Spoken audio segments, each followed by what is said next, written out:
कुछ स्टूडेंट्स की क्वेरी है कि इस 15 दिन में कैसे उसको यूटिलाइज किया जाए कि जेआरएफ उनका हो जाए। और आई थिंक ये बहुत इंपॉर्टेंट भी है। अगर आपके पास कोई स्ट्रैटेजी नहीं है तो समझ लीजिए आप आधा फेल तो हो चुके हैं।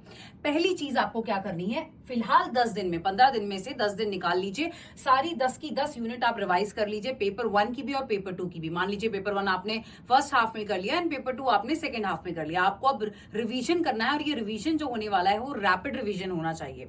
सेकेंड चीज जो आपको करनी है, डेली पीवाईक्यू प्रैक्टिस। आपको 2 से 3 घंटा मिनिमम निकालना ही निकालना है अपनी पीवाईक्यू की प्रैक्टिस के लिए। अब आप वो कैसे करेंगे, सपोज करिए आपने पेपर 1 में यूनिट 1 ली एंड मान लीजिए पेपर 2 में भी यूनिट 1 ली। आप उठाइए जितने भी उसके प्रीवियस ईयर क्वेश्चन पेपर हैं उसको सॉल्व कर लीजिए। थर्ड चीज आपको करनी है, स्किप विदाउट गिल्ट। ये बहुत इंपॉर्टेंट स्टेप है। जब आपको पता है कि आप एक यूनिट या सपोज करिए कोई टॉपिक नहीं कर पाए हैं, अब वो समय नहीं है करने का, उसको बिल्कुल छोड़ दीजिए। अगर कोई क्वेश्चन आपको दिखे उसको एक बार पढ़ लीजिए, that would be okay. But अगर आप दोबारा से करना चाहेंगे उसको और सोचेंगे मैं नए तरीके से कर लूंगा, तो वो आपको काम नहीं आएगा। इसलिए स्किप विदाउट गिल्ट, छोड़ दीजिए गिल्ट की मुझे नहीं आता और मैंने नहीं किया।